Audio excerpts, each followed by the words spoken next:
आज वडगाव मावळ या ठिकाणी धरणग्रस्त शेतकरी संघटनेची पत्रकार परिषद आणि ह्या पत्रकार परिषदेसाठी इलेक्ट्रॉनिक मीडिया प्रेस मीडियाचे सर्व पत्रकारांचे प्रथम सर्व धरणग्रस्त आणि सर्व तालुक्यातील छोट्या मोठ्या संघटनेवर काम करणाऱ्या प्रमुख पदाधिकाऱ्यांचे स्वागत।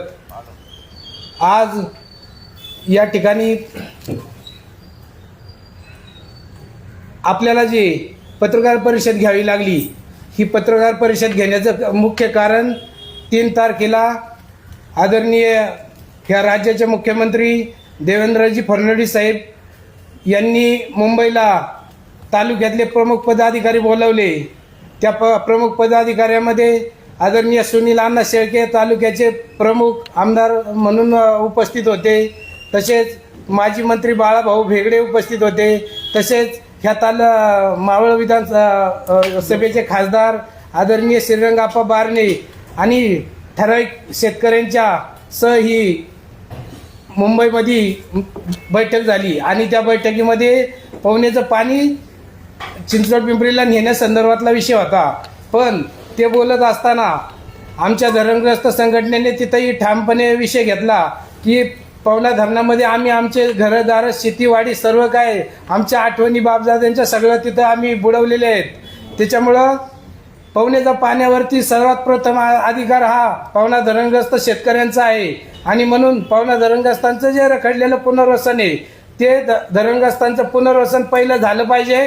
ते पुनर्वसन पहिलं करा आणि त्यानंतर जिथं कुठं पाणी जे काही योजना असतील त्याच्यावरती आपण नंतर बघूया।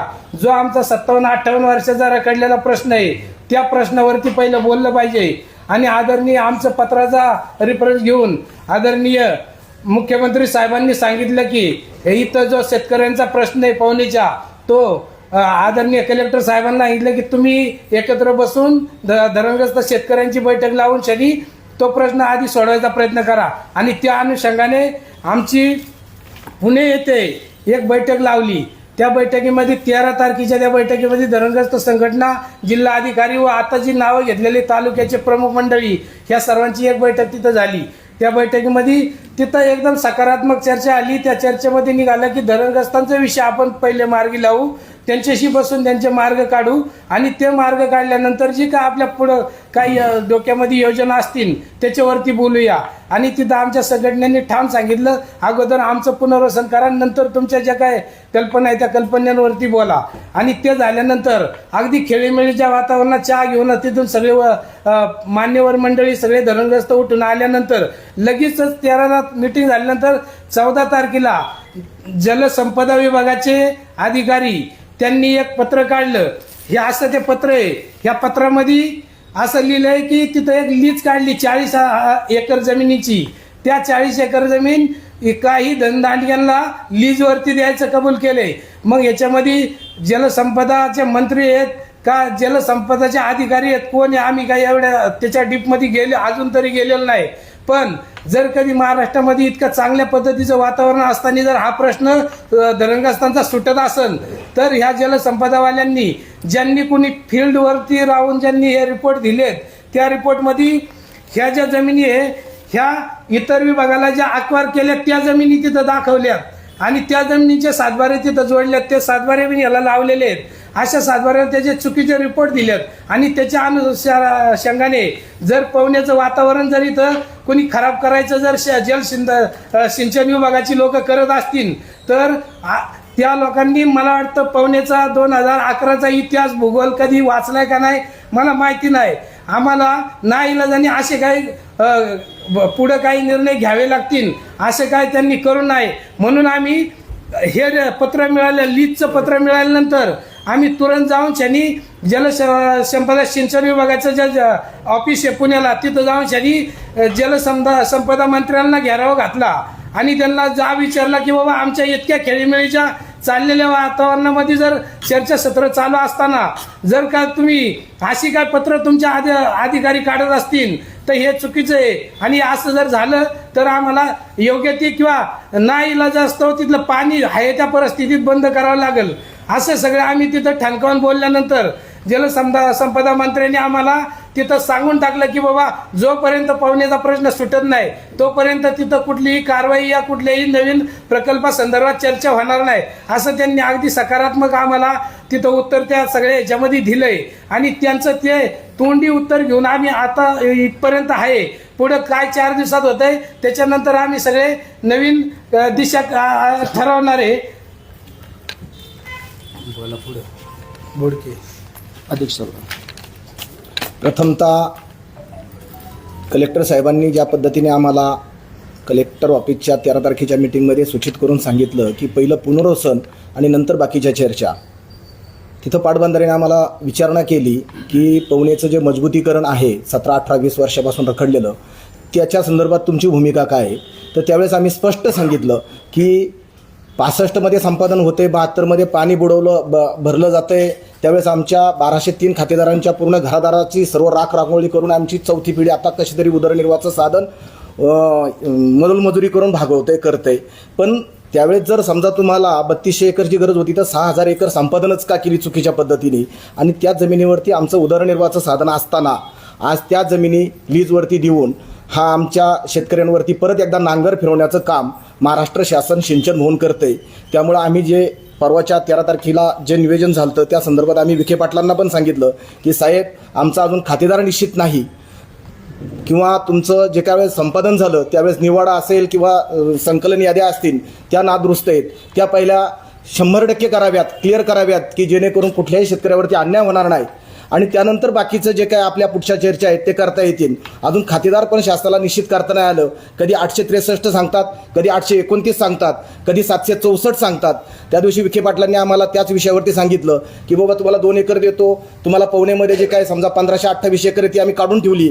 तुम्ही ठरवणारे कोण अजून याद्याच निश्चित नाही, संकलन निश्चित नाही. आमचे खातेदार समजा तुम्ही ठरवताय पण त्याची लिस्टच आमच्यापर्यंत पोहोचत नाही.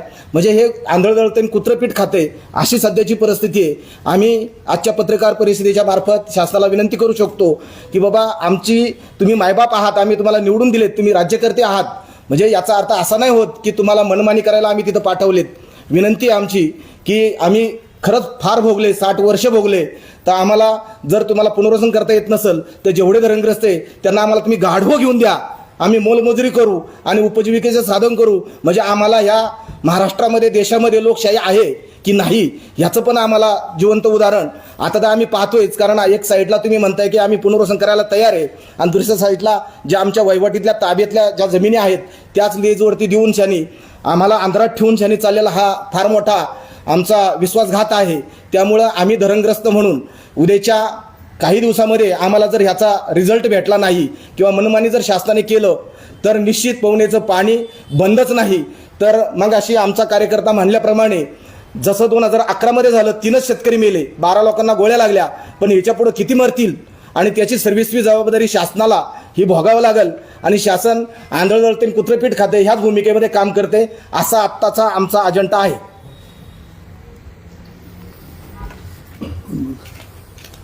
आत्ताच आमच्या कार्यकर्त्यांनी जे सांगितलं की जे आत्ताच सध्या चालू आहे की मिटिंगा झाल्यात, पुनर्वसन करण्याचा आमचा उद्योग हे चालू आहे, प्रशासनाकडे चालू आहे. आणि ह्या बोलणी चालू असताना हे होतं जे प्रशासन करतं आणि त्याच्यात मंत्री महोदय हे सगळ्या गोष्टी करून आम्ही आत्ताच त्या गोष्टी पोवा झालाय सगळा की त्याच्या बोलण्यात हे झालं. पण आमचं एकच सांगायचं आहे की आम्हाला एकच कळत नाही शासनातून की गेली 60-65 वर्ष या डॅमची निर्मिती झाल्यापासून तर आतापर्यंत शासनाने प्रत्येक वेळेला आम्हाला फक्त आश्वासनच दिली. प्रत्येक मंत्री पुढारी प्रत्येक येणार किती त्याच्यात शासन बदले झालेत, आपलं राज्यकर्ते बदले झालेत, पण त्याच्यामध्ये आम्हाला कधी फक्त आश्वासनाशिवाय दुसरं काहीच मिळालं नाही. मला हेच काही कळत नाही की एखादा प्रकल्प आला, कोणत्या गोष्टी आल्या तर त्याच्यात लगेच तुम्ही पाहिजे तेवढा भरमसाठ निधी टाकून कितीतरी कोटीचा त्यात तुम्ही पटकन करता. आणि जो एक प्रकल्प ज्याच्यामुळं आज पाण्याची गरज आहे, आज म्हणजे राज्यामध्ये पाण्याची गरज आहे आणि त्या धरणाचं तुम्ही जर पुनर्वसन गेली 60-65 वर्षापूर्वी जर ते धरण बांधलंय आणि त्यावेळेचा कायदा असा सांगतो की धरण बांधल्यानंतर लगेच त्या 8 वर्षामध्ये ते पुनर्वसन ज्या वेळेला पाणी तुम्ही 65ला धरणाची निर्मिती केली आणि 72ला पाणी साठवलं तर ज्या धरणाची निर्मिती झाली त्यावेळेला पाणी साठवल्यानंतर तो कायदा असा सांगतो की त्यावेळेला त्या 8 वर्षात पुनर्वसन शेतकऱ्यांचं करायला पाहिजे होतं, ते तुम्ही केलं नाही. म्हणजे ही शासनाची चूक असून सुद्धा ते आमच्यावर लादतात. मला एकच प्रश्न विचारायचा आहे की आमची आता तिसरी पिढी आहे आणि आम्ही तिथं ज्या उर्वरित जागा आहे तर त्याच वेळेला शासनाला सांगितलं होतं की तुम्ही अतिरिक्त जमीन संपादन करताना जी मला 3-3.5 एकर जमीन लागत होती तर तुम्ही 6,500 एकर जमीन का संपादन केली, हा मोठा प्रश्न आहे. त्याच्यात तुम्ही 328 एकर जमीन अतिरिक्त जमीन असल्यामुळे ती तुम्ही मूळ मालकांना परत पण 98ला केली आणि मग आमच्या शेतकऱ्यांना तुम्ही ती जमीन का संपादन करायचं, म्हणजे नजर चुकीने तुमच्या हाताने ते संपादन झालं असंच म्हणतो आम्ही. पण ते तुम्ही करा, त्याच्यासाठी आम्हाला हायकोर्टात जाऊन जर न्याय मागावा लागत असेल तर ही एक लोकशाहीला काळिंबा भासणारी गोष्ट आहे. तर आम्हाला एकच सांगायचं आहे की हे करताना आमचं पुनर्वसन 9 मे 1973चा जे आहे त्याप्रमाणे आमचं उर्वरित राहिलेल्या आदेशाचं पालन करणं, बाकीच्या आमच्या शेतकऱ्यांना नोकऱ्या देणं, हे आमच्या जे 10 मागण्या आहेत आम्ही 10 मागण्या त्यांच्याकडे दिल्यात, ह्या पूर्ण झाल्याशिवाय आम्ही प्रकल्पाला हात लावून देणार नाही किंवा कोणत्याही गोष्टीला तुम्हाला कोणतंही काम करून देणार नाही, हे आमच्या शेतकऱ्यांचा उद्रेक.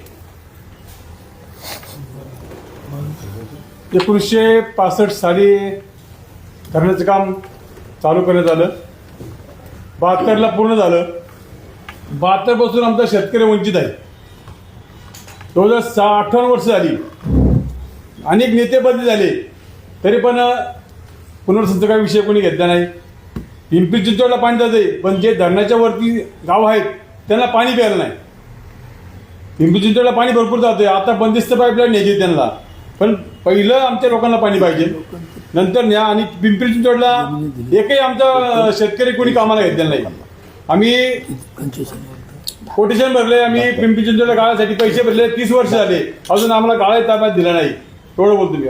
बोला. पौडा धरणग्रस्त संयुक्त संघटने सर्व पदाधिकाऱ्यांनी या ठिकाणी 10 मागण्या आपल्याला सांगितलेल्या आहेत आणि या मागण्याचा सातत्याने पाठपुरावा करून देखील शासन दखल घेत नाही. गांभीर्याची बाब ही अशी आहे की शासनाकडे कुठलाही डेटा नाही की तुम्ही ज्या जमिनी आमच्या बळकावल्यात, त्याला संपादन हा शब्द वापरताच येणार नाही, ज्या बळकावल्यात त्या बळकावल्या जमिनीचे खातेदारच त्यांना माहीत नाही की यांचं आम्हाला किती लोकांचं पुनर्वसन करायचं आहे. आणि म्हणून ह्या ज्या जमिनी संपादित केल्या गेल्या आहेत त्या संपादित जमिनीचे जे बाधित खातेदार आहेत त्या खातेदारांचं पुनर्वसन 9 मे 1973 प्रमाणे जे पहिल्या टप्प्यामध्ये केलं ती सुद्धा त्यांची फसवणूक होते. शासनाने पुनर्वसन करत असताना त्यांच्या मोबदल्यात दिलेल्या ज्या जमिनी आहेत 4-4 एकराच्या, ठाकूरसाहेबमध्ये तर फक्त पावतीवरती दिले, कच्च्या पावत्या दिल्यात आणि शासन कन्सिडर करते की ठाकूरसाहेबचं आम्ही पुनर्वसन केलेलं आहे. आंबी ह्या ठिकाणी जे पुनर्वसन केलं गेलं धरणग्रस्तांचं ते रिझर्व्ह फॉरेस्टमध्ये केलं गेलं. रिझर्व्ह फॉरेस्टच्या जमिनी तुम्हाला खाजगी तत्वावरती कोणाला देता येत नाही, त्याच्यावरती कुठले फेरबदल होत नाही, हस्तांतराचा विषय येत नाही, म्हणजे शासनाने शेतकऱ्यांची फसवणूक केलेली आहे. या अनुषंगाने पवना धरणग्रस्त संघटनेच्या आता ज्या मागण्या होत्या त्या फार रास्त आणि दयावान आहेत की 60 वर्ष आम्ही भोगले म्हणून, परंतु यापुढे पवना धरणग्रस्त संघटनेच्या आता मागण्या वेगळ्या असतील. 58 वर्षामध्ये पवना धरणातून ज्या हायड्रो वीज निर्मिती केंद्र त्यांनी उभं केलं आणि त्याच्यातून जो रेव्हेन्यू जनरेट केला त्या रेव्हेन्यूमध्ये आम्हाला PPA द्या, त्या रेव्हेन्यूमध्ये आम्हाला पार्टनरशिप द्या, अशा प्रकारची मागणी असेल. आणि पवना धरणाचं पाणी पिंपरी चिंचवड तुम्ही देताना त्यांच्याकडनं जे काही पाणीपट्टी आकारली गेली, आम्हाला समजलं एका अधिकाऱ्याकडनं की 80 कोटी तर पाणीपट्टी थकीत आहे. आणि मग ह्यापूर्वी किती पाणीपट्टी त्यांनी पेड केली आतापर्यंत 58 वर्षामध्ये. तर या सगळ्या पैशामध्ये आम्हाला तुम्ही काय केलं पाहिजे, आम्हाला भागीदारी दिली पाहिजे. आम्ही फार मोठी भागीदारी तुमच्याकडे मागत नाही, परंतु आम्हाला तुम्ही 40% भागीदारी द्या. आम्ही बाकी मेंटेनन्स समजतो, कर्मचाऱ्याचा खर्च समजतो, 40% आम्हाला भागीदारी दिली गेली पाहिजे, अशा प्रकारची मागणी करतो. आणि पिंपरी चिंचवडमध्ये महानगरपालिकेमध्ये भरती प्रस्ताव चालू असतात.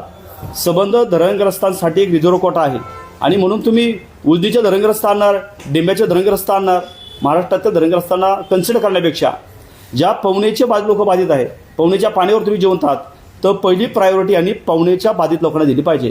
आणि म्हणून ती देखील आमची प्रामुख्याने मागणी आहे. दुसरा मुद्दा असा आहे की या ठिकाणी 1994मध्ये यांनी पवना जमिनीच्या 2 ठिकाणी पवना धरणातून संपादित जमिनी होत्या त्यांना रिझर्व्ह करून टाकल्या. तर त्याच्यापैकी कोळेच ऑफिसरचा 104चा 1+2+1 संबंध गाव गटाचं एकच सर्वे नंबर आहे आणि तुम्ही हस्तांतर करत असताना त्याच्यामध्ये ते निकष वापरले गेले पाहिजे. मग कोळे 104चं जे काय पवना प्रोजेक्टमधून त्याच्यावरती तो प्रस्थापित केला गेला मूळ मालकाला, तर त्याला निकष कुठला वापरला, तर त्याच निकषावरती आता ज्या जमिनी तुमच्याकडे आहेत संपादनामध्ये आणि त्या तुमच्या वापरात नाही, त्या बिनशर्त तुम्ही आता आमचं पुनर्वसनाचा विषय तर सोडूनच द्या, पण ते आम्ही मालक आहोत, ते आम्हाला ताबे देऊन टाका. आणि तसे त्यांनी ताबे जर दिले नाहीत तर धरणग्रस्तांच्या अध्यक्षाच्या आमच्या बैठकीत ठरलेला निर्णय, आता आमचं पुनर्वसन आम्ही करणार आहोत. प्रत्येक बाधित शेतकऱ्याला आम्ही आता जमीन देणार आहोत. आणि तसं हायकोर्टाचे सँटेशन आहे, हायकोर्टचा निकाल आहे. हायकोर्ट म्हणते की एखाद्या प्रपोजलसाठी तुम्ही जमीन संपादित केली आणि ती जमीन, त्या जमिनीवर तो प्रपोजल, तो प्रोजेक्ट 5 वर्ष जर तुम्ही तो केला नाही तर 5 वर्षानंतर ती जमीन बिनशर्त त्या मूळ शेतकऱ्याला, मूळ बाधित शेतकऱ्याला प्रत्येक कर्ज स्टोर करायची आहे. आणि म्हणून उर्वरित ज्या जमिनी आहेत, दगडमातीसाठी तुम्ही ताब्यात घेतल्या होत्या, तुमचा 218च्या बाहेरील जमिनी, अतिरिक्त जमिनी आहेत, त्या जमिनी आमच्या आहेत, ज्याच्यावर आम्ही आता शेती करतोय, त्या जमिनीचे मालक कायदेशीर आम्ही आहोत. आणि म्हणून या ठिकाणी या माध्यमातून राज्य शासनाला सांगतो की जितक्या शक्य होईल तेवढं लवकर, बरं तुम्हाला आम्ही चालू याच्याप्रमाणे म्हणत नाही, ते फार धरणग्रस्त लोक फार सरळ लोक आहेत. ते म्हणतात 9 मे 1973 प्रमाणे तुम्ही आता सासवडमध्ये, पुरंदरमध्ये विमानतळासाठी जमीन ॲक्वायर्ड केला, त्याला रेट काय लावला, तुम्ही रिंग रोडसाठी काय रेट लावला, त्या रेटप्रमाणे तर आम्ही मागत नाही. आणि त्या रेटने सुद्धा आम्हाला तुमच्याकडे आता मागावा लागेल. अशा प्रकारची या ठिकाणी मी भावना व्यक्त करतो. आणि शासनाने जर कन्सिडर केलं नाही तर 100% पिंपरी चिंचवडला जो होणारा पाण्याचा पुरवठा आहे, तो पाण्याचा पुरवठा ते धरण एक दिवस माननीय सभापती माऊली देवळे यांच्या नेतृत्वामध्ये बेमुदत आम्ही त्या ठिकाणी ते धरणे आंदोलन धरणार आहोत. आणि पाण्याचा एक थेंबही जाऊ देणार नाही.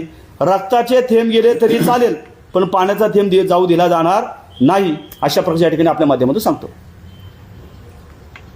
ठाकूर साहेब. रामकृष्ण हरी. आज पत्रकार परिषद घेण्याच्या पाठीमागचा उद्देश की 3 तारखेला मुंबईमध्ये मुख्यमंत्र्यांच्या नेतृत्वाखाली झालेली बैठक आणि त्या बैठकीला फक्त लोकप्रतिनिधी समेत बोलवले गेले आणि त्यांच्याकडनं माहिती घेत असताना तिकडची माहिती अशी कळाली. आम्ही वडगाव पंचायत समितीच्या समोर धरणे आंदोलन करून ती बातमी समजल्यानंतर धरणे आंदोलन केलं. आणि त्या धरणे आंदोलनामध्ये इशारा दिल्यानंतर मुख्यमंत्र्यांनी या नेतृत्वांना सांगितलं की बाधित शेतकऱ्यांना आणि चळवळीतल्या कार्यकर्त्यांना विचारात घेऊन हा प्रकल्प पुढे नेण्यासाठी तुम्ही त्यांना साकडं घाला, अशा पद्धतीची न्यूज मुख्यमंत्र्यांनी त्या लोकप्रतिनिधींना दिली आहे. त्याच्यानंतर 13 तारखेला झालेल्या पुण्यामध्ये कलेक्टर साहेबांच्या मीटिंगमध्ये संपूर्ण प्रस्तावाचा आराखडा घेत असताना त्या ठिकाणी पाणी लवादाच्या अधिकारी यांना कलेक्टरनी प्रश्न विचारला की तुम्ही पाणी वाटप किती केलेलं आहे. तर त्यांनी सांगितलं की आम्ही पाणी वाटपाचा निर्णय हा 11.5 TMC घेतलेला आहे. त्यांनी विचारलं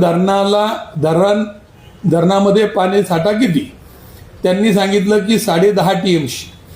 आणि पाणी मुक्त साठा किती, म्हणजे साठतं किती, तर तो मुक्त साठा 8.5 TMC.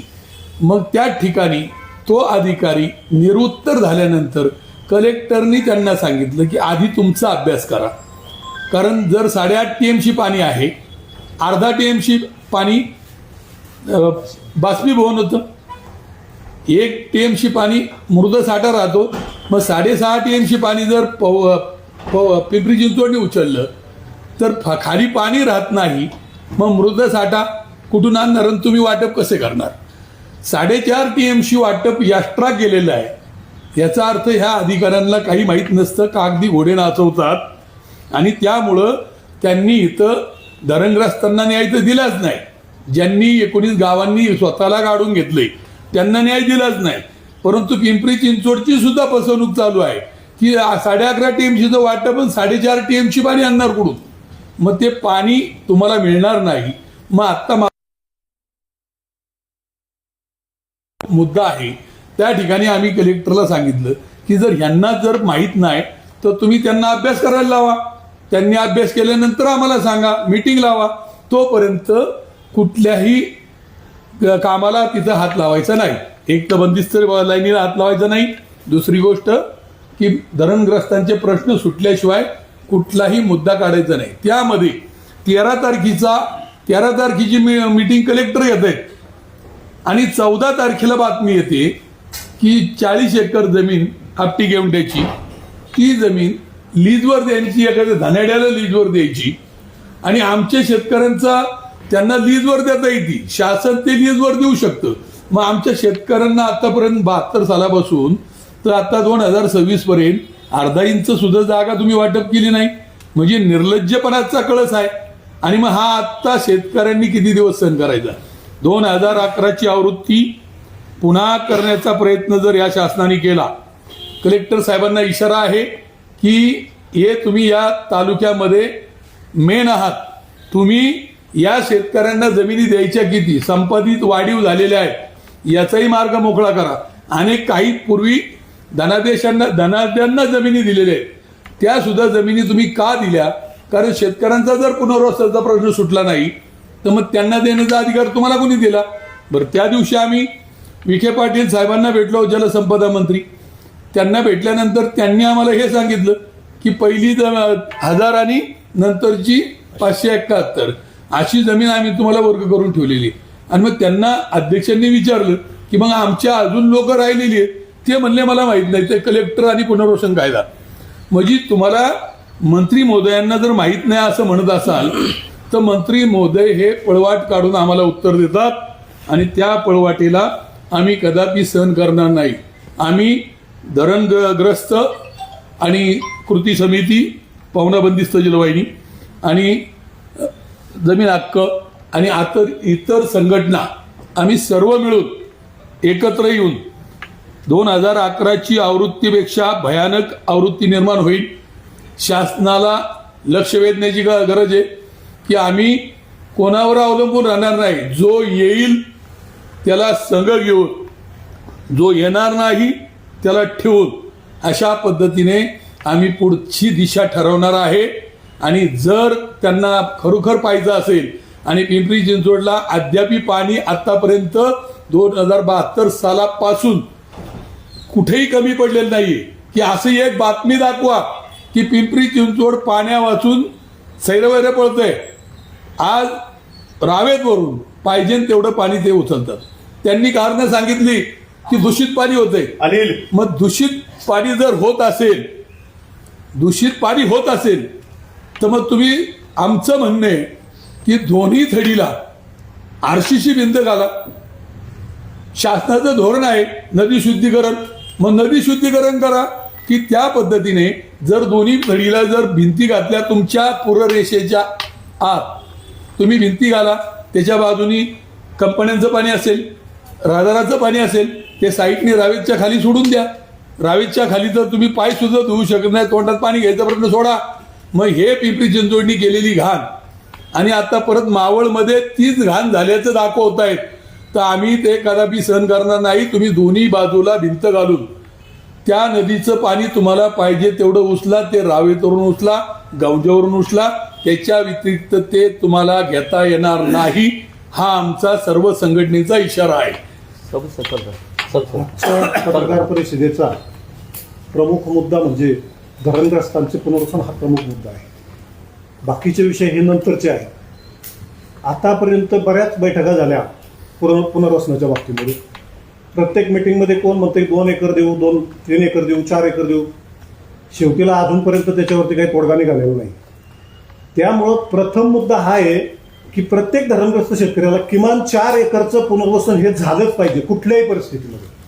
आणि त्यानंतरच जे काही प्रश्न असतील, बाकीचे जलवाहिनीचा प्रश्न असेल किंवा अजून जे काही प्रश्न असतील ते नंतर उपस्थित होतील आणि त्या विषयावरती नंतर चर्चा केली जाईल. आणि पहिला मुद्दा म्हणजे हा पुनर्वसनाचा प्रश्न पहिला मार्गी लावला पाहिजे शासनाने. आणि त्यानंतर जे काही धरणाचं जे पाणी आहे, प्रथम प्राधान्याने विचार केला तर स्थानिक लोकांना धरणाचं पाणी प्रथम प्राधान्याने मिळालं पाहिजे आणि उर्वरित पाणी जे काही राहील ते नंतर पिंपरी चिंचवड शहराला जाईल. आज मितीनुसार, आजच्या तारखेनुसार जी काही लोकसंख्या मावळ तालुक्याची झालेली आहे, ह्या लोकसंख्येला किमान 4 TMC पाणी आज आवश्यक आहे. आणि इथून पुढच्या काळामध्ये 8 किंवा 10 वर्षानंतर अजून 1 TMC पाणी वाढवून हे मावळ तालुक्याला लागणार आहे. म्हणजे 5 TMC पाणी हे मावळ तालुक्याला लागणार आहे. आणि मग उर्वरित राहिलेलं पाणी पिंपरी चिंचवडने, महानगरपालिकेने रावेतच्या बंधाऱ्यावरूनच घेऊन जावं, अशी सर्व धरणग्रस्त आणि सर्व मावळ तालुक्याच्या शेतकऱ्यांच्या वतीने मी या ठिकाणी शासनाकडे मागणी करतो. आणि जर अशा पद्धतीने जर न करता शासनाने कुठल्याही प्रकारचा अतिरेक करण्याचा प्रयत्न केला तर धरणग्रस्त शेतकरी आणि मावळ तालुक्यातील जनतेच्या वतीने तीव्र स्वरूपाचं आंदोलन या ठिकाणी केलं जाईल, याची शासनाने दखल घ्यावी. एवढंच. नाही बोला ना सभापती. बोला बोला. बोला. त्याच्यापेक्षा वेगळं काहीच मुद्दे नाही. तुम्हाला आता काही विचारायचं असेल तर विचारा.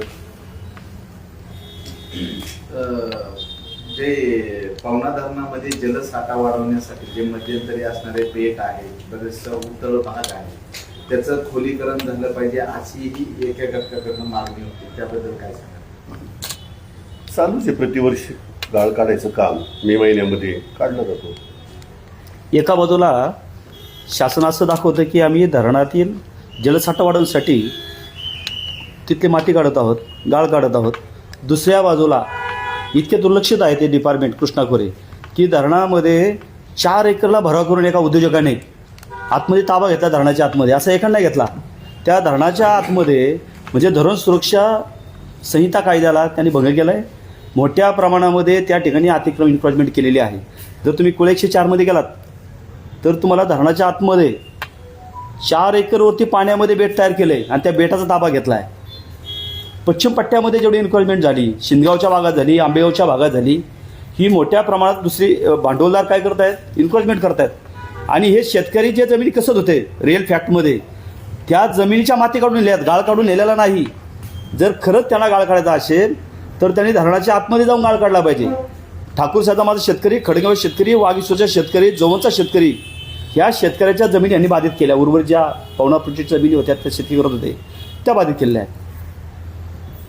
या ठिकाणी एकच मिनिट, त्या ठिकाणी दिवंगत पालकमंत्री बापट साहेब हे पुणे जिल्ह्याचे पालकमंत्री होते आणि त्यांच्याकडे ही मीटिंग लागली. त्या टायमाला त्या ठिकाणी कलेक्टर होते, दिवंगत नेते अजितदादा होते आणि आमचे शेतकरी संघटनेचे सगळे पदाधिकारी होते, माऊली दळवी होते आणि अमित कुंभार होता. आम्ही सर्वांनी त्या ठिकाणी पालकमंत्र्यांना प्रश्न विचारला की जर तुम्ही पाणी साठा तुम्ही जमीन 3 फुटाच्या खाली उकरल्यानंतर रॉयल्टी घेता, मग आमचं पाणी दरवर्षी पावसाचं निसर्गाचं पाणी आमच्या धरणात साठतंय, मग त्या साठलेलं पाणी पिंपरी चिंचवड नेहमीच पळवतंय आणि त्याच्यावरती मोठं झाले. पिंपरी चिंचवड आकुर्डी ह्या ग्रामपंचायत होत्या 72ला. मग त्या आशिया खंडातली महापालिका निर्माण झाली, ती प्रथम क्रमांकाची झाली.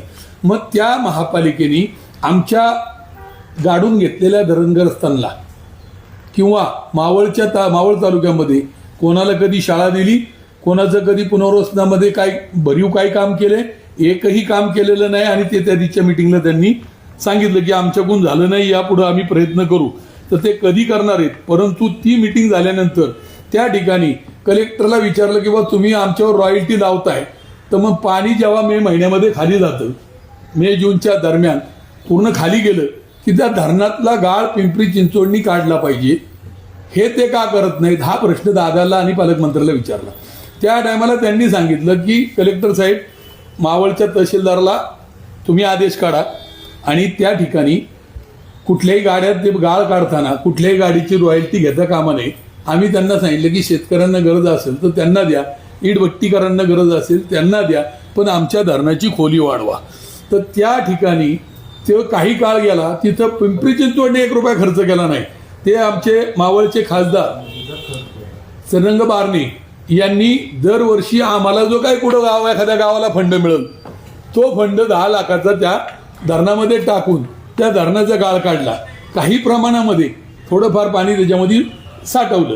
परंतु हे पिंपरी चिंचवड महापालिका ज्याच्यावरती श्रीमंत झाली, ज्या पाण्यावर श्रीमंत झाली, त्यांनी मात्र 1 इंच सुद्धा गाळ त्यातला काढला नाही. आणि काढला असेल तर आम्हाला त्याचं जरा चरण दाखव की आम्ही एवढा खर्च केलाय.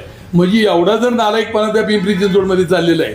बाहेरून आलेले रहिवासी झालेले त्या ठिकाणी शेट्टी एक हॉटेल चालवतो, छोटीशी टपरी चालवतो आणि काही कालांतराने तो नगरसेवक होतो. आणि तो नगरसेवक झाल्यानंतर आमच्या शेतकऱ्यांच्या जेवढ्या जमिनी गेल्यात तेवढ्याचा त्याचा एकट्याचा बंगला होऊ शकतो. एवढा नालायकपणा त्या पिंपरी चिंचवडमध्ये चाललेला असेल तर मग पिंपरी चिंचवडकरांना आमच्या शेतकऱ्यांवर खर्च करायला काय हरकत आहे.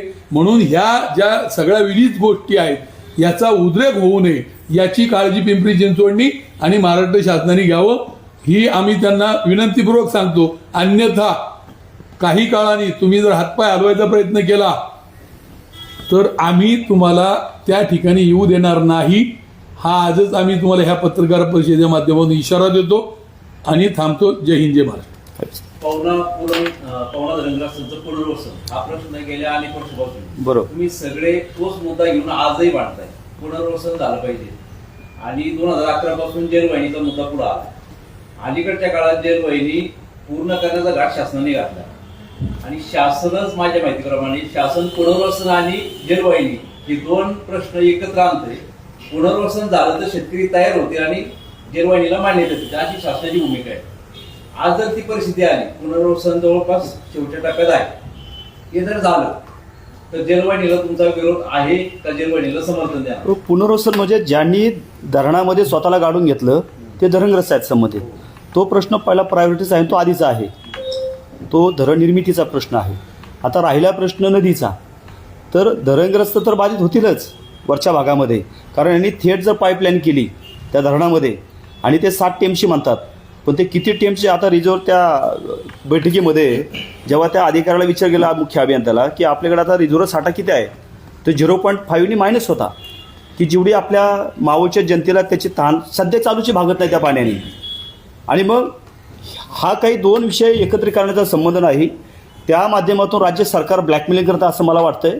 परंतु जर बंदिस्त जेलवाहिनी जर गेली तर मावळचे उद्योग ठप्प पडतील, मावळच्या जनतेची भविष्यातली तहान भागणार नाही. आणि म्हणून मावळला जर हिरवळ ठेवायचं असेल, जर शेतकऱ्यांना जर समाधानकर ठेवायचं असेल तर ती नॅचरली ती नदी वाहून द्यावं लागेल आणि त्याच्यामध्ये कुठले कॉम्प्रोमाइज राहणार नाही. धरणग्रस्त करणार नाही. अध्यक्ष बरोबर का? बिलकुल नाही. ओके बाबा. अध्यक्ष आभार म्हणा. अध्यक्ष पत्रकारांचे आभार. हां, त्यांना काय जीवाल्यांना काय विचारायचं? हां, सभापती साहेब आता तुम्ही बोलले नव्हते, तुम्ही बोला त्या जिल्हा